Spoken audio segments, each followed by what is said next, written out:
दिनैहाय 1432 थारमाने 1432 इं मायथाइ गोदान बोसोर बैसागनि पहिला बेवहायनो गोदान बोसोर बे बैसागुजों लोब्बा लाखिनानैनो बानुगाव गामिनि दुलाराय गुदि बाथौ आफादनि दैदेननायाव नैबे बाथौ थानसालि खेराइ बाथौ थानसालिनि गोदान नमा न' इसिं अखं खफ्रा बेबादि साहानि न' लुनाय गोदान सरखारनिफ्राय मोननाय न'मोन बेखौनो दिनै बेखेवनो होननानै आंखौ लिंहरदों।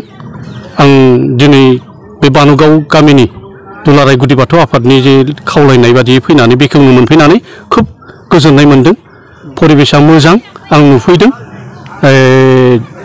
प्रटेक्ट बेबादिनो गामि ओनसोलफ्रावबो गामि थान गोदान लुसावलायगासिनो दं।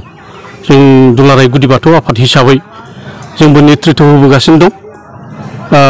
दा बेबादिनो खेराइ थानफोर गारजा थानफोर बाथौ थानसालिफोर दा लुगासिनो दं आरो बेबो सरखारनिफ्राय मोनदों होननानै आंनो खोन्थादों गामि आफादा।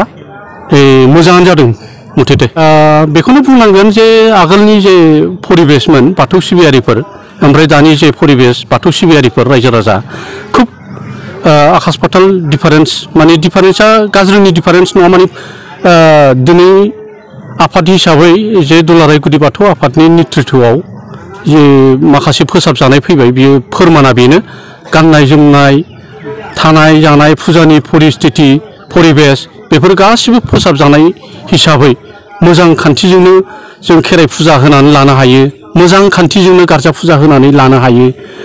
दिनै बे हिसाबै ज' आरो दाथ' आं नुदों नैबे बानुगाव गामिनि जे माइनावफोरनि परिबेस रायजो राजानि परिबेस ज' फैनानै दा माने आर'ज खनगासिनो दङ। फुजानि फारसे नांथाबनायखौ नुनो मोनदों आरो दा आगोलावहाय बेफोर एसे खम जाबोयोमोन आफाद गैयै समावहाय। दा आफाद थानायखाय आफादनि दारैनो मथेते फोसाबजानाय फैबाय हिसाबै गुसुङै बुंनांगोन जे रायजो राजा बाथौ सिबियारिफ्रा बहुद सांग्रांथियाव फैबाय आरो। मोनसे मैल्यबान बाथ्रा सोंदों। दा आङो बिनि गिबिनो आंनाव बे बाथ्राखौ सोंनानै आंखौ बुंनो थिननायाव आङो गिबिनो बानुगाव गामिनि मानिजाथाव गामि गोराजों लोगोसे साननो हनो गोरों रायजो राजा आरो सिनियर मस्ट सिटिजेन बिथांमोननो आंनि बोसोर गोदाननि खुलुमनाय सिबिनायखौ गिबि बावदों। दा दिनैनि नैबे बैसागु बोथोरखौ लोब्बा लाखिनानै बेखौ बरायनायजों लोगोसे जाहाथे जों जे बर' हारि मोनसे गोगोम हारि आथोब हारि बेनि मोनसे माबाखौ जोङो सिनायथिखौ होनो दिनै बे थांखिखौ लानानै लोगोसेनो जों थांनाय बोसोराव जेरैनो बे सासे सोरजिगिरिनि अननायावनो जोङो मोजाङै मोजां जेरै बारग'लांदों आरो देग्लायबो बे असिलाखौनो लानानै जे आफा बोराइ बाथौखौ सिबिनायजों लोगोसे उन्दैफ्रा गेदेरखौ खुलुमनाय गेदेरफ्रा उन्दैफोरनो बोर बावनाय बे हाबाफारिजों लोब्बा लाखिनानैनो दिनै बे समायना रमायना रंगिना संगिना बे हाबाफारिखौ लानाय जादों।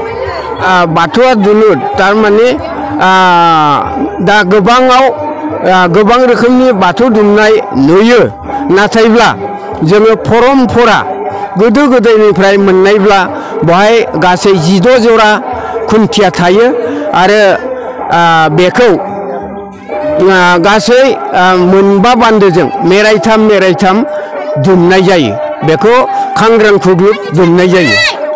गोजा आरो गुफुरा जाहैबाय मोनसेया जाबाय गुफुर सिम्बलानो जाहैबाय हौवाखौ बुजायो आरो गोजा सिम्बला जाहैबाय बेयो हिन्जाव माहारिखौ बुजायो।